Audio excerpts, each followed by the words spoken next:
The following program is brought to you by Caltech.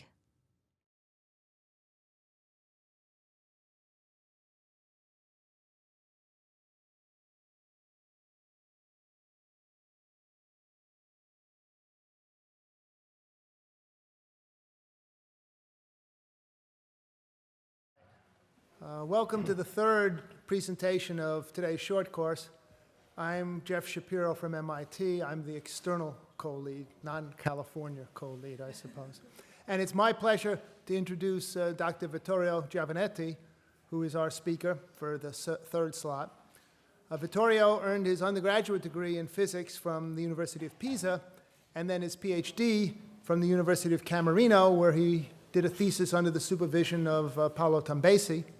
After that, he came to MIT as a postdoctoral associate, worked with Seth Lloyd, with Franco Wang. Franco was here at the workshop, and with me, very productively.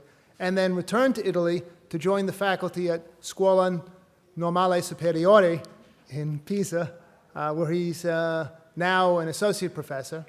He has worked on a wide variety of things in quantum information, quantum communication, quantum optics, and is now moving some into solid-state physics in this area. And is especially great to have at this workshop because we have both communication and metrology as key topics for us. And imaging is also something that he's done some work on. So he's not going to talk about all of that today. He's going to focus on the quantum metrology. Vittorio?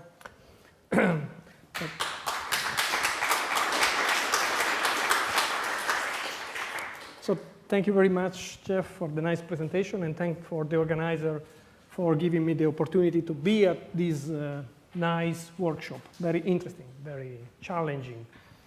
So today I will have the pleasure to introduce you the topic of quantum measurement.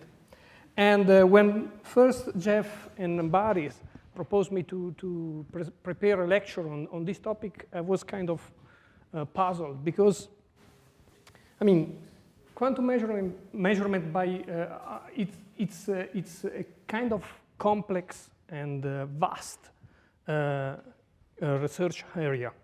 So the way I see it, there are at least 4 different possible approaches that you can follow in order to address the problem of quantum measurement.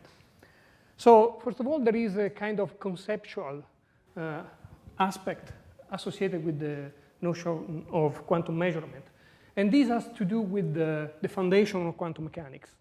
Indeed, quantum measurement have a very special role in the foundation of the theory, and which has been long debated, and which is still debated today. Then there is a more practical, let's say, theoretical aspect of the problem, which is associated with the mathematical formalization of what a quantum measurement is. Third, of course, there is also a practical, or if you like, a technological aspect that needs to be discussed when we talk about quantum measurement. And this has to do with the real possibilities that we have to implement this transformation, this operation on the quantum system. And of course, talking about this involves indeed require us to deal with the problem associated with the technological limitation that we are facing nowadays, and with the resources that are available in order to implement some of those transformations. And at least on this specific aspect, we have already seen some interesting observations from the previous talk. And finally, there is a fourth way to quantum measurement, which is associated with applications, what I call applications. And for me, applications means simply studying how these processes can be used in order to produce something that couldn't be done without the use of quantum measurement themselves.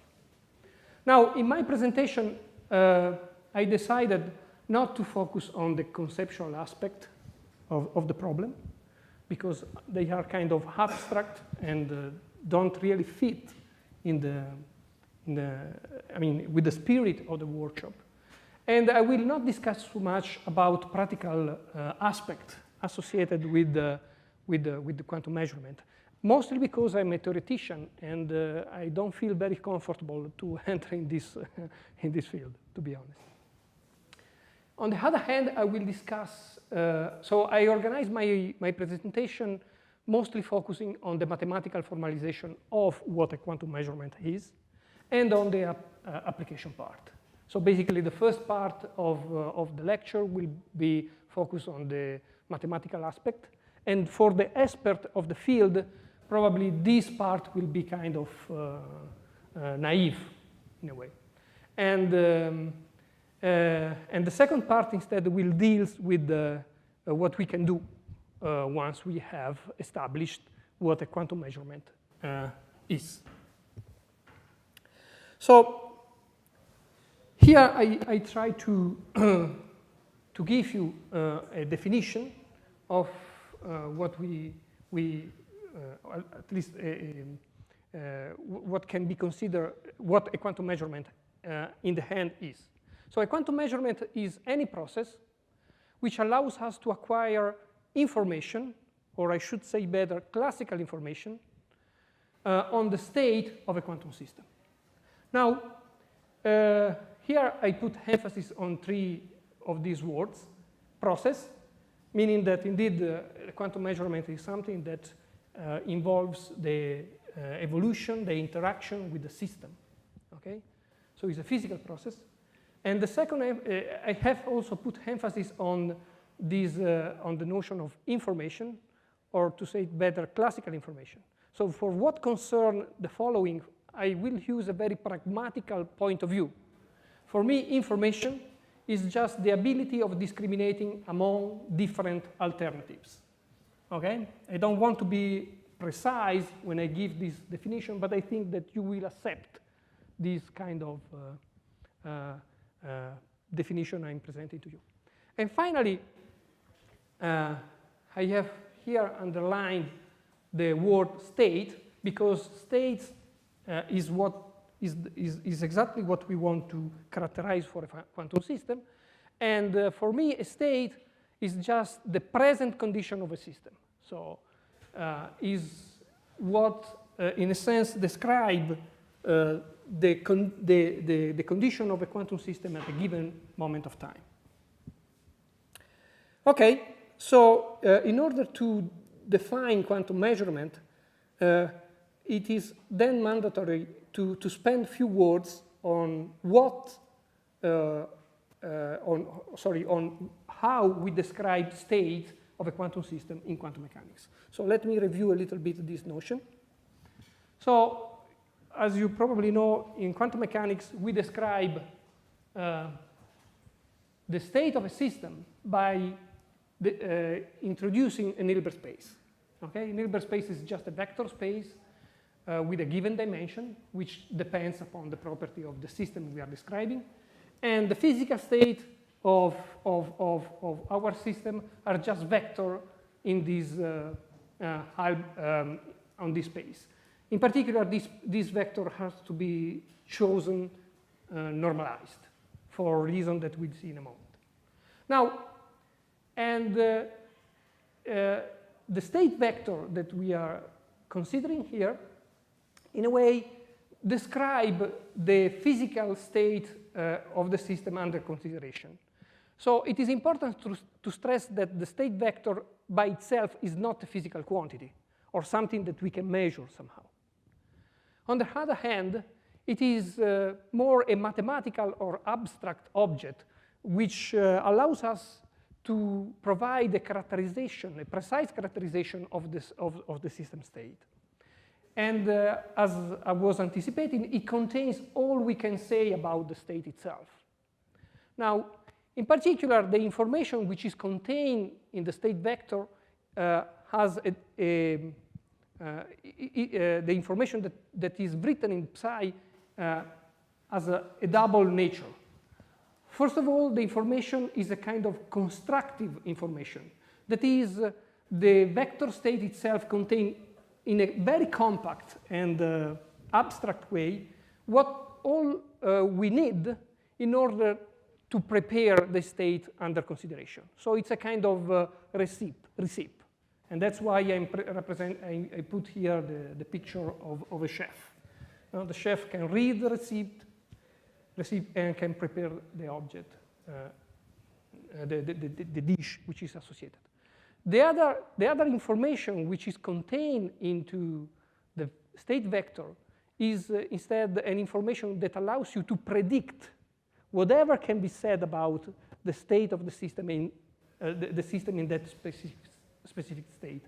And that's why I'm using here the image of a wizard, which allows you from the vector psi to predict the outcome of any possible measurement you can perform on the system.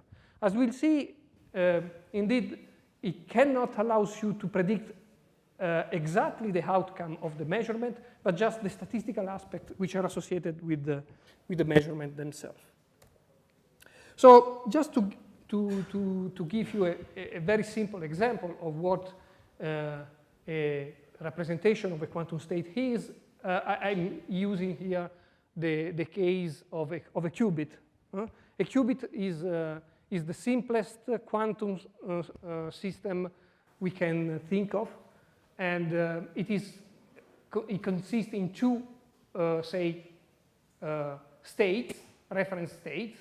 We call it canonical vector of the canonical basis, the state 1 and the state 0. They are orthogonal. So in a sense, they represent sort of distinguishable configuration of your system. But of course, due to the superposition principle, all the state of your qubit will be represented by linear combination of all these two vectors with alpha and beta complex coefficients which satisfy the normalization condition that I wrote here. So example of qubits, for instance, can be obtained by considering two-level atoms. Okay, that is an atom which is isolated from the rest of the environment, and for which is allowed only to interact with the radiation that couples the ground state with the first excited state, for instance. Or another example that of a qubit is provided by a polarized single photon. So this is just a single photon which can be prepared either in the horizontal or in the vertical polarization. Okay, and all these objects represent in a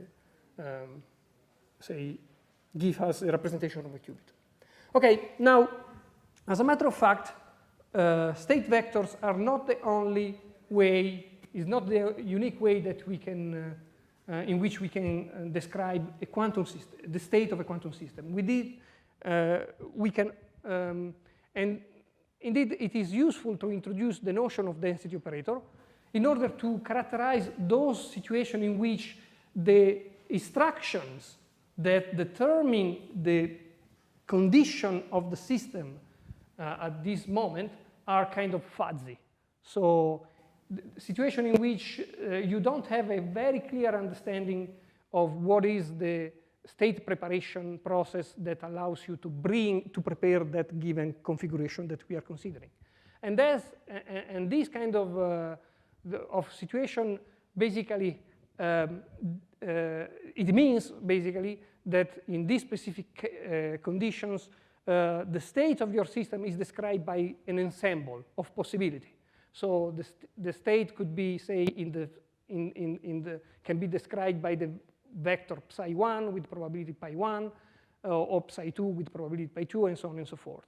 In order to represent this kind of situation in quantum mechanics, we introduce the notion of density operator, which is just an operator which acts on the Hilbert space of the system, which has the property of being positive semi-definite and to have trace 1. Now, I want to spend a little bit more words on density operators, just to remind you that for each density operator, it is always possible to associate an ensemble of possibility. And of course, for any ensemble, we can define the associated density operator. But the important things that one has to remind is that different ensembles can lead to the same density matrix. So since the density matrix is what really represents everything that can be said about the statistical mixture that we are characterizing, here we have a situation in which some of the, say, classical information that lead to the introduction of the density matrix disappear in the quantum representation.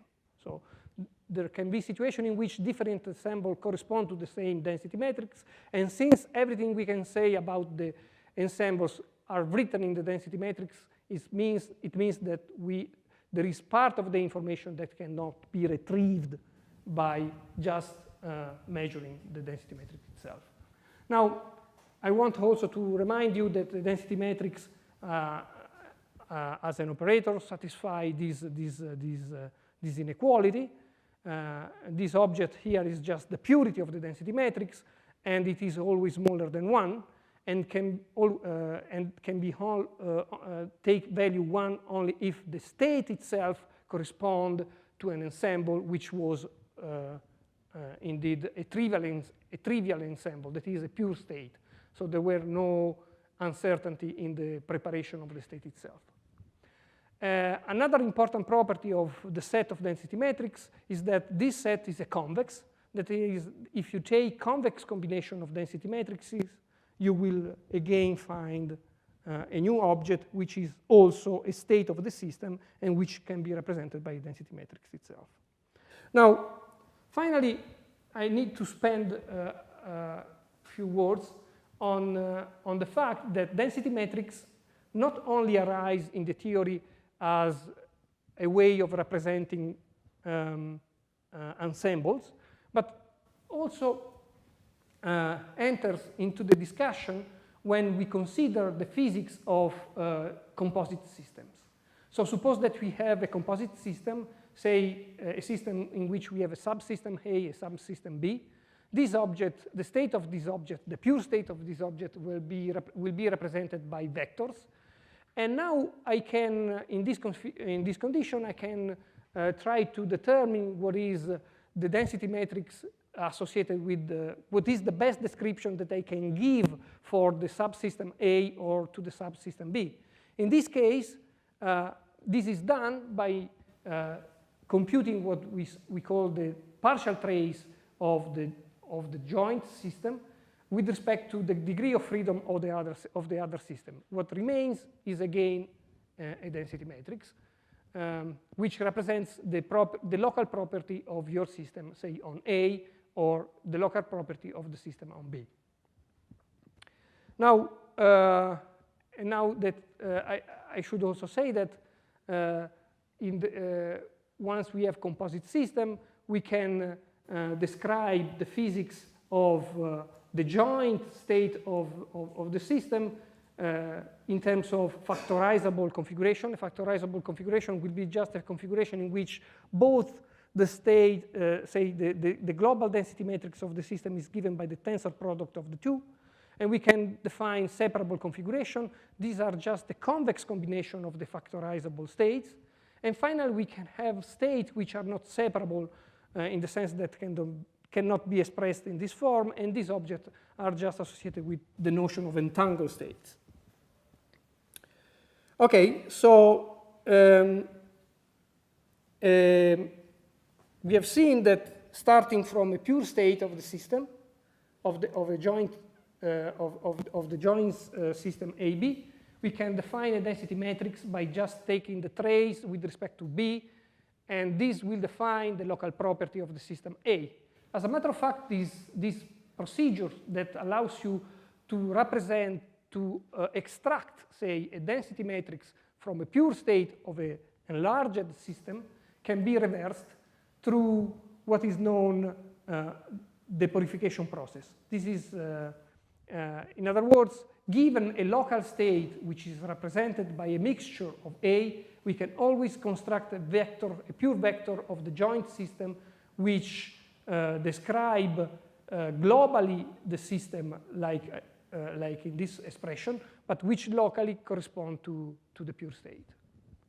Okay, so Now, this was just kind of introduction to remind some of the basics facts about state and how do we represent them in quantum mechanics. Now, let's go to the measurement.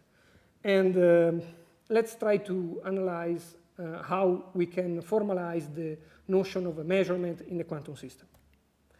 Now, the first things that one has to remember is that in quantum mechanics, measurements are always probabilistic processes. That means that we can only assign, given the state of the system that we are measuring, and given a specific measuring setup, we can only define the conditional probability of getting certain outcome given the state that we are measuring. So, in other words, the theory has to allow us to define this conditional probability. And this is exactly what we are going to see in a moment. So the simplest example of a measurement that you can define in quantum mechanics are the so-called projective or von Neumann measurements. Now, these measurements are defined, first of all, are the simplest and, in a sense, the most fundamental form of quantum measurement that you can have. Now, a projective measurement is associated with a collection of orthonormal vectors of your system. So let's say an orthonormal basis. And basically what a projective measurement does is trying to identify the state that is under consideration, this vector psi, as one of the elements of the orthonormal basis that we are given. And it is important to stress this try because psi itself is not guaranteed to be one of the vector of the basis. And still the measurement will try to determine which is the most close, say, which among the vector bases that we are considering is the closest to psi, in a sense. Of course, the result of this kind of measurement will be probabilistic, and the probability associated with the outcome of a measurement of this form is, of course, given by the so-called Born rule, which I wrote here, okay? Which just consists in taking the scalar product between the element of the basis that we are considering with the vector we are considering here, okay? Or in the cases in which the initial state of your system is a density matrix, the Born rule simply write in this form. Okay. So now, an example, the simplest example of a projective measurement that I can provide is this one, for instance. Let's consider again the case of a qubit in which the canonical bases are represented by the polarization of a single photon, which is propagating along, say, an optical fiber or a waveguide or something. And if we put a polarizing beam splitter along the way of the photons, this object will split the two components of the polarization, sending one to one detector and the second to a second detector. Therefore, if you now measure, if here you put a photodetector that detects if a photon is arriving, what you are indeed performing in this kind of setup is a projective measurement, which is checking whether or not your initial state was prepared in the vertical or horizontal polarization. And this is just the simplest example that you can think of projective measurement. And okay, so it is important to remark that projective measurement can be described also by assigning a collection of orthogonal projectors that I wrote here. So in a way that you can rewrite the Born rule as the trace of the state of the system rho with respect to the specific projector associated with the given income. So basically, when you do this kind of representation, it's like if you were dividing your Hilbert space in slides, and you are simply projecting the state of your system with respect to the slide that you have so generated. Now, of course, projective measurement can also be associated with the notion of observable. I will not spend too much on these topics. And the connection between observable and projective measurement is simply associated with the fact that in quantum mechanics, observable, so that is observable quantities, are represented by operators which are Hermitian. Therefore, they emit a spectral decomposition in terms of an orthonormal basis and with associated real eigenvalues. So with the operator theta, we can associate the projective measurement with respect to its orthonormal states, and we can use the eigenvalues, the corresponding eigenvalues, as labels for labeling the various outcome of the measurement. So let me see. So now that you have, once you have an observable, you can also define what is called the expectation value of the observable, which is simply the average value of the label that you will measure when detecting the state rho. Okay, or you can even measure the deviation, the standard deviation of the measurement itself. Okay, so but let's move on.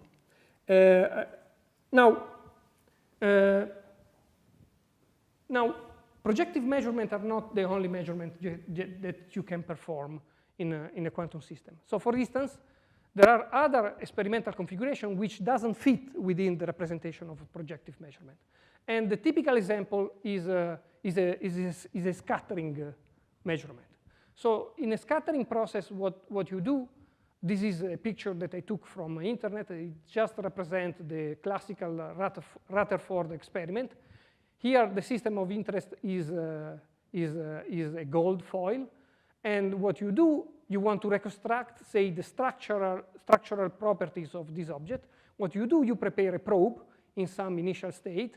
These are, in this specific case, these are alpha particles.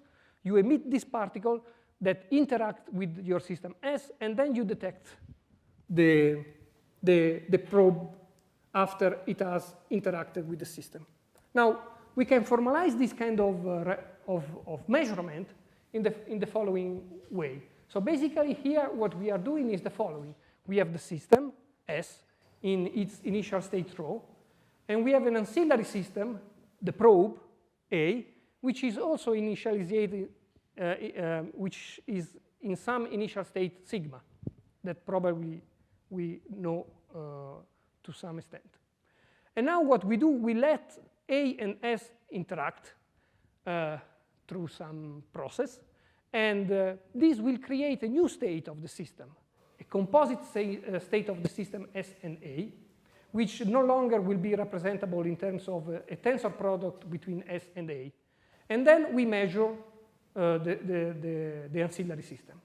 Okay? Now, it turns out that this kind of process induces a measurement on S which is qualitatively different from the naive direct measurement that we were considering before, the projective one.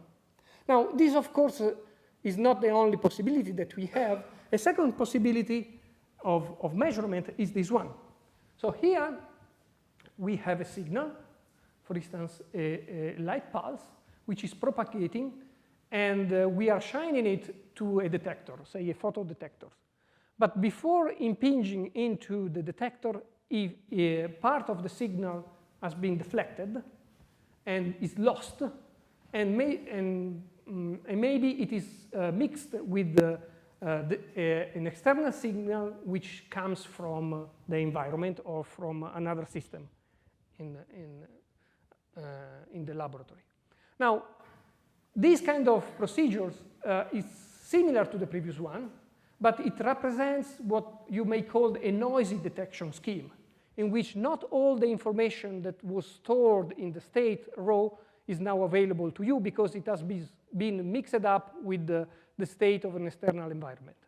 In this case, the situation is basically similar to the one that we had before. The main difference being that now the state sigma of the ancilla is probably not prepared, has not been prepared from the experimentalist, but is given by the environment. And the measurement is now performed on the system S. Okay, so this is what I call scenario 2, or noisy detection.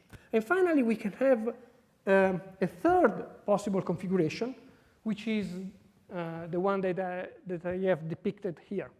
Now, again, we start with the system S, with an ancilla A prepared in the state sigma.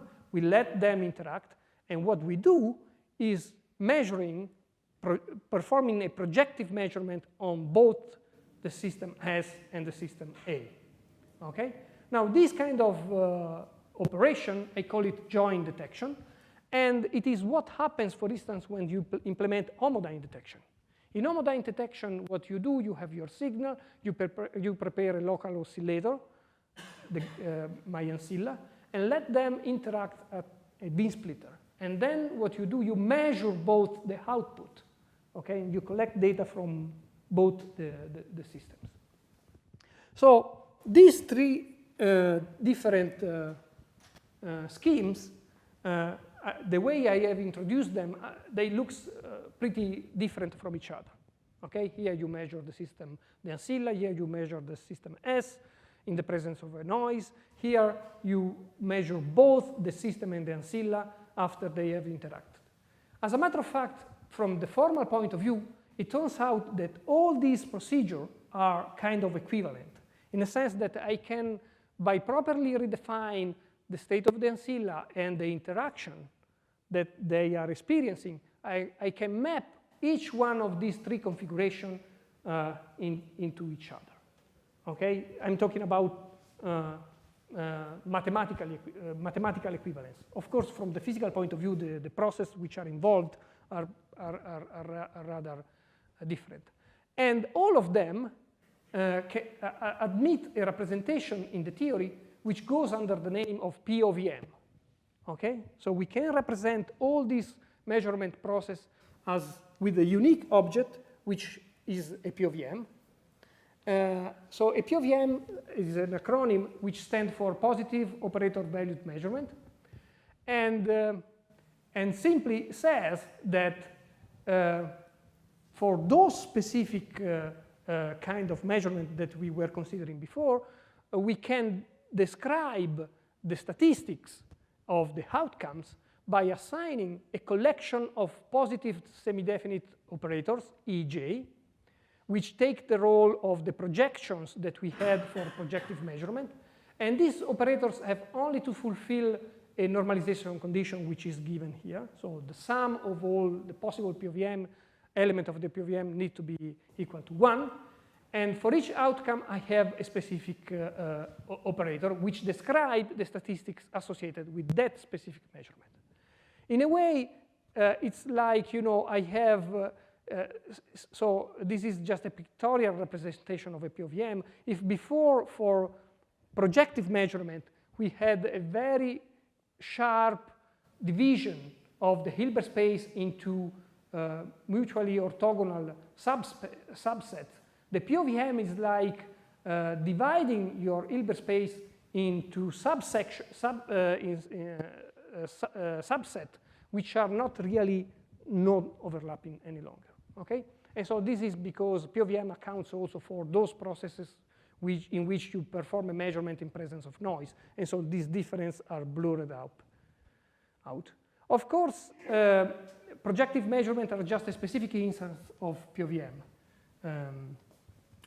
Okay, and then there is an important fact which is associated with the fact that all P of M can always be described in terms of a projective measurement by introducing an ancilla, coupling the ancilla with the system, and performing a measurement on the composite system. So this is basically what we already have seen at the beginning. We started from a representation of this form, and from that we defined the P of M. Here I'm saying that once you have defined a collection of operators of this form, which describe a proper measurement for the system, you can always represent this measurement as an interaction with an ancilla plus a projective measurement which follows.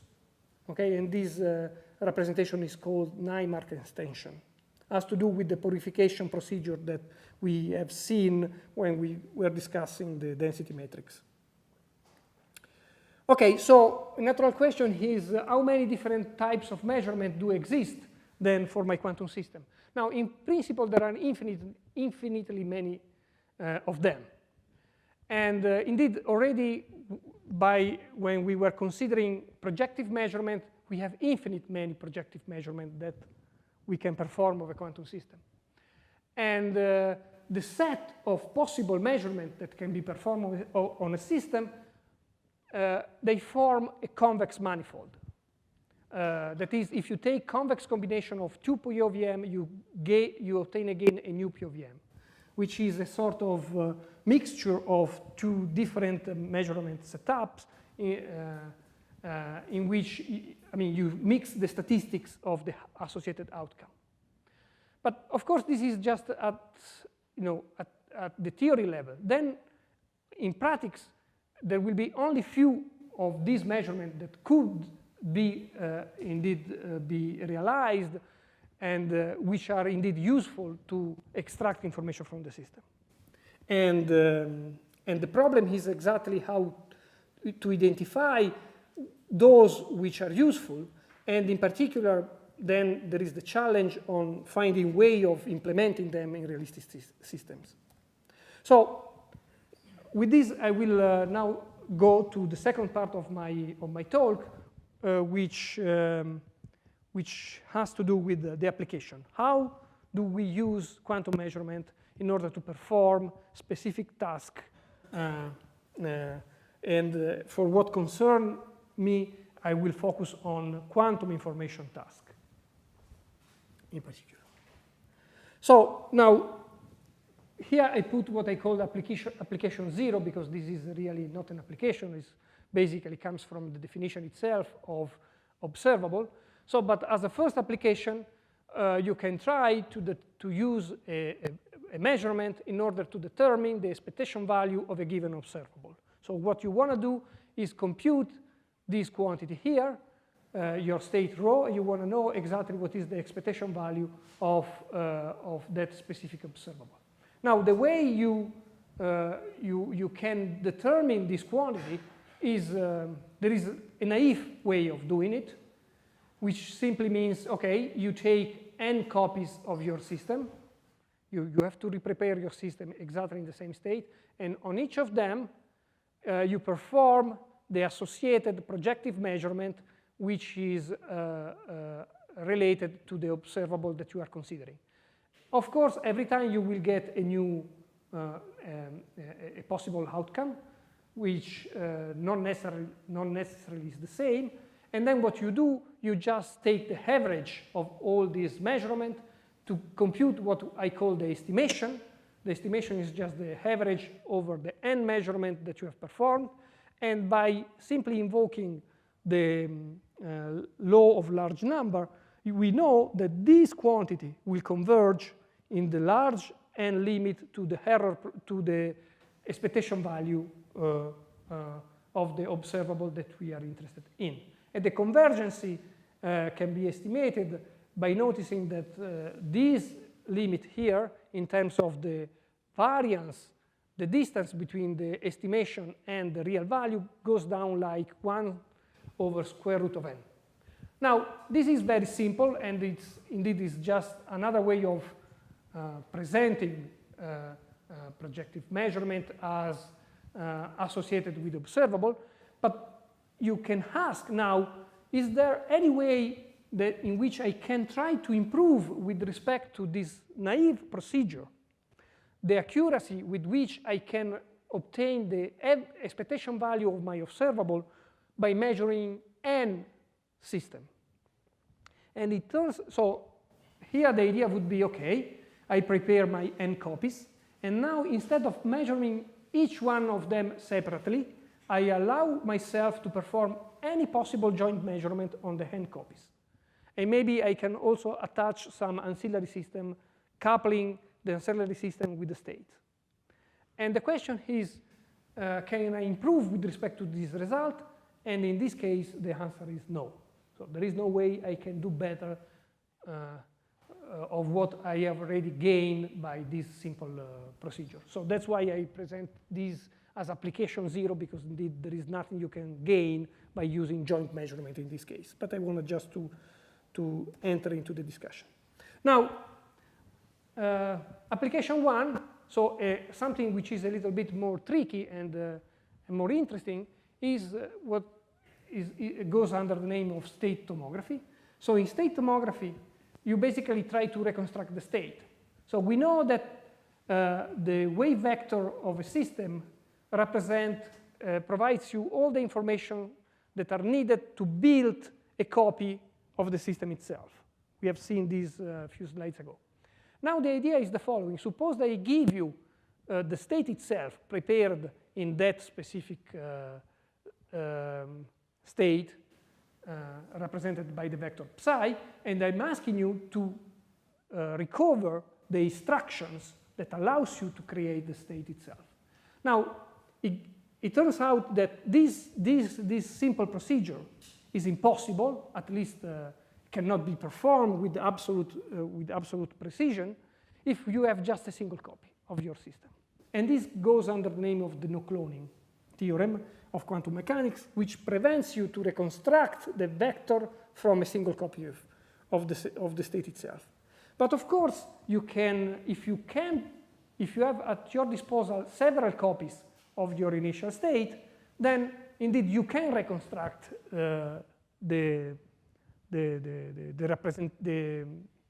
quantum representation of the state.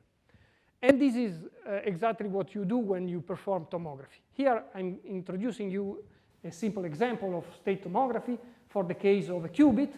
Now for a qubit, we have seen the state are just combination of the state 0 and the state 1. More generally, if you have a density matrix, the state will be represented by a point in the Bloch sphere, written in this form, where sigma are just the Pauli operators, r is the real vectors, which has norm smaller than 1. And in order to reconstruct this mathematical expression, what you need really is just determine these three real parameters that represent the radius r. And you can do that, for instance, splitting, in order to perform this kind of reconstruction, you need three different sets of measurement. So the first set of measurement, for instance, would be projective measurement with respect to the canonical basis 0 and 1. So you take a bunch of copies of the system, and on each of them you measure, perform a projective measurement with respect to this value, and taking the average of the outcome, you in the asymptotic limit of n, which goes to infinity, you can recover R3 with an accuracy which scales with 1 over square root of n. And similarly, you do for the component R1 of the vector. In this case, the projective measurement will be performed on a different basis, in particular the basis plus and minus that I wrote here. And finally, you do the same for R2, projecting on a third basis for the qubit, which is the one I presented here. So by performing this kind of procedure, you can indeed reconstruct the state of the system. Now, the same things can be done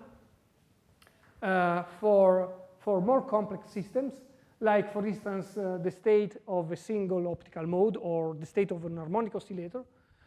This guy is an infinite dimensional system, quantum system. So you have an infinite number of levels that the system can have.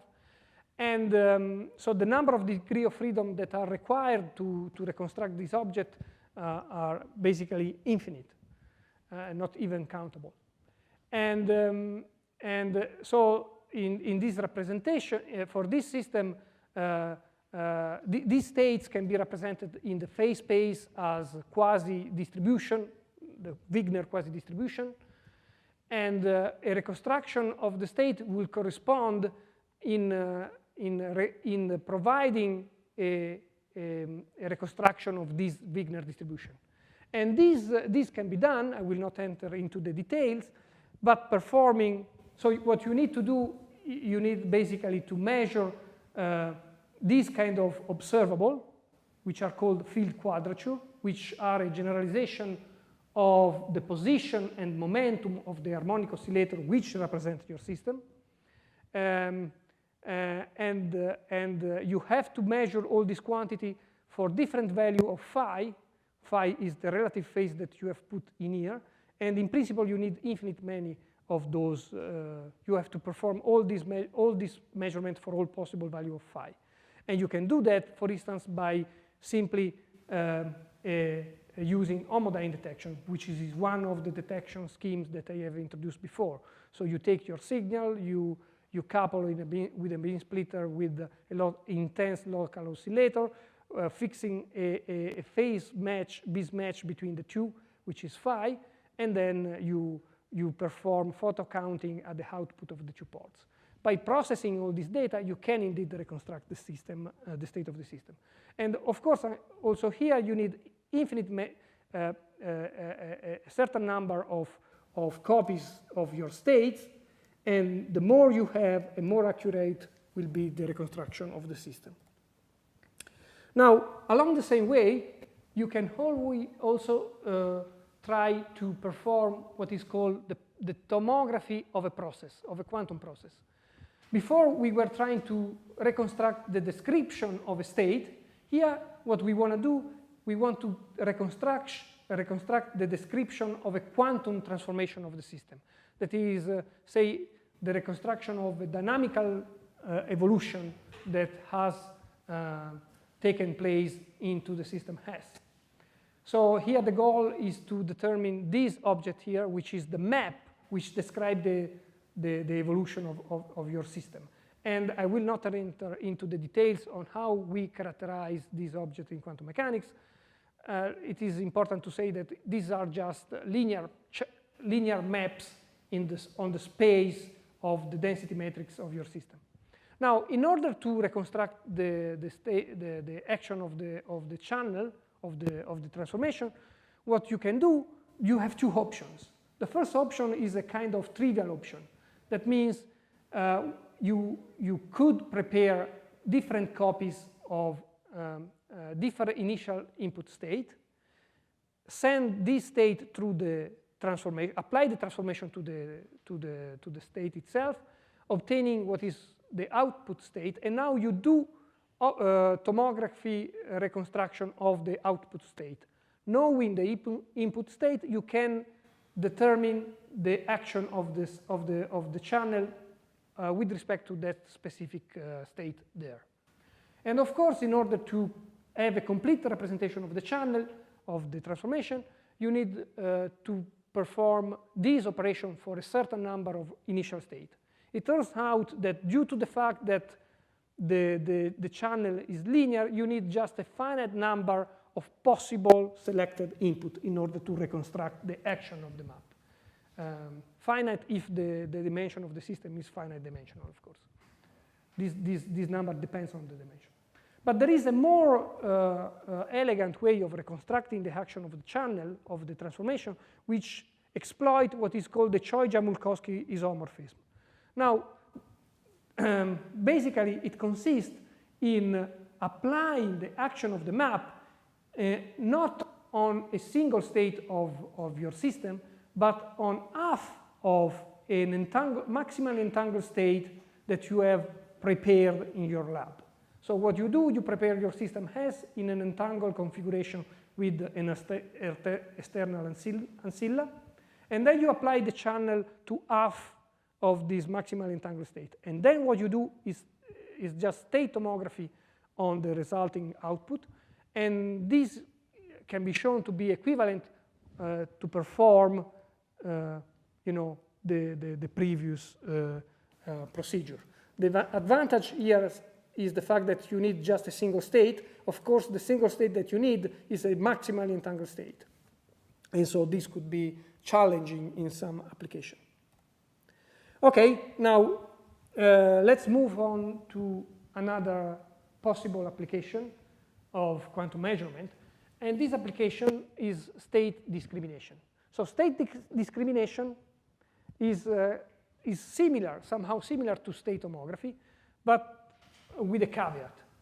Now, the idea is the following. Suppose that somebody gives you a collection of possible states, rho 1, rho n. Okay, so these are n possible states. And you are given a single copy of the system S, which I called rho question mark. And you are guaranteed that this state, that you don't know exactly which state is one of the states that define the original collection. And now you are asked to determine which one of these possible of this possibility indeed correspond to the state that is given to you. Okay? So the caveat is that you have just a single copy of the system, so you cannot do state tomography, but you are guaranteed that rho question mark is one of these n state. And the goal is to find a way of determining which one of these state is, or at least find a procedure that allows you to minimize the error probability in making this choice. Now, I will focus on the simplest configuration, on the simplest configuration of all, which is the case in which you have just two possibilities. You have to determine if this guy here is rho 1 or rho 2. Now, and you have to determine which is the best POVM that allows you, which is the best measurement that allows you to resolve this discrimination problem. And it turns out that this analysis, this problem can be exactly solved, and the minimal error probability that can be obtained by performing that you can obtain in solving this discrimination problem is given by this expression here, which is 1 minus the trace norm of the difference between the state rho 1 and rho 2 divided by 2, and then dividing everything by 2 again. So the trace norm here is defined in this expression, and simply define what is known as the trace distance between the quantum state rho 1 and the quantum state rho 2. Now, interesting enough, the measurement which which allows you to achieve this minimal error probability, the error probability is simply, the average error probability of getting the wrong state when you are asked to determine which one is. And I was saying the optimal POVM is just a projective measurement which project onto on the positive part of the difference between rho 1 minus rho 2 of that operator there. Okay. Now, the same, of course, the problem can be a little bit more complicated, and maybe you want to study a situation in which instead of having just a single copy of the state rho question mark, you have, say, n of them. Of course, if this number of copies is infinite, I'm sure that I will be able to solve the discrimination problem exactly simply by doing state tomography on the state I'm given. But if the number of copies is limited, again, there will be some finite error probability that we need to determine. And this finite error probability can be computed as in the previous case. It's just given, is exactly as in the previous case, where now, instead of taking the trace norm between the difference of rho 1 and rho 2, you just take the trace norm of the difference of rho 1 tensor to the n, and so on and so forth. So it's the distance between the n copies that you are given, between the n copies of the two possibilities that you have to discriminate. Now, it is interesting to see how this error probability goes to 0 as the number of copies decreases. And this is known to go exponentially with the number of copies. And the exponent that determine how this probability nullify for large n is given by the quantum Chernoff bound, which is the quantity that I have defined in here, and which is a function, of course, of the data of the problem, rho 1 and rho 2. Now, again, remaining within the context of discrimination, you can also try to discriminate between, instead of discriminating between state, you may be asked to discriminate between operations, transformation. That is, you are given a quantum channel, a quantum transformation, and you are guaranteed that this transformation is either psi1 or either psi2. Okay, but you don't know exactly which one it is. And you are asked to determine, to answer the question. And again, as in the state tomography, in the case of process tomography, you again have two possibilities. Either you just choose, since you have a single copy of the channel, now what you have to do, you have to find the optimal single input that you can send through the channel and the optimal POVM that can be used in order to discriminate between the two possible outcomes that you can obtain. But of course, you can also try to solve the problem the same way we did when we were studying process tomography. You remember option 2, which means that instead of preparing an optimal state of your system S, you may try to prepare an entangled state of your system S plus an ancilla, and then you apply the transformation to half of it, and then you do discrimination on the output. And this, of course, is the best strategy because you are now using the Choi-Jamulkowski isomorphism. And I want just to spend 1 minute to mention that this problem was used by Jeff and other people that are here in the audience, myself included, in order to solve what we call the quantum illumination problem. So a quantum illumination, the goal is you have a target, and you want to determine if a given target is present or no. This target is just an object which can receive some light and reflect it back to a detector, maybe mixing it with some background noise. Okay?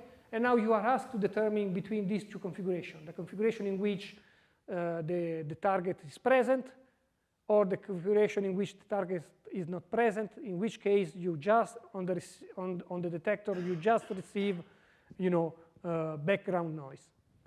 And it turns out that, of course, the procedures which allows you to achieve the best performance once you fix, say, the average number of photons that you are sending through the target, the number of modes which are impinging into the target, and so on and so forth, is by using an entangled source. So for instance, a source that could be generated by parametric down conversion, and in this case, you just split the two signals in two, you send half of it to the target, receiving the signal back, and then you process what comes out from this reflection together with the reference beam which was produced by the parametric down conversion.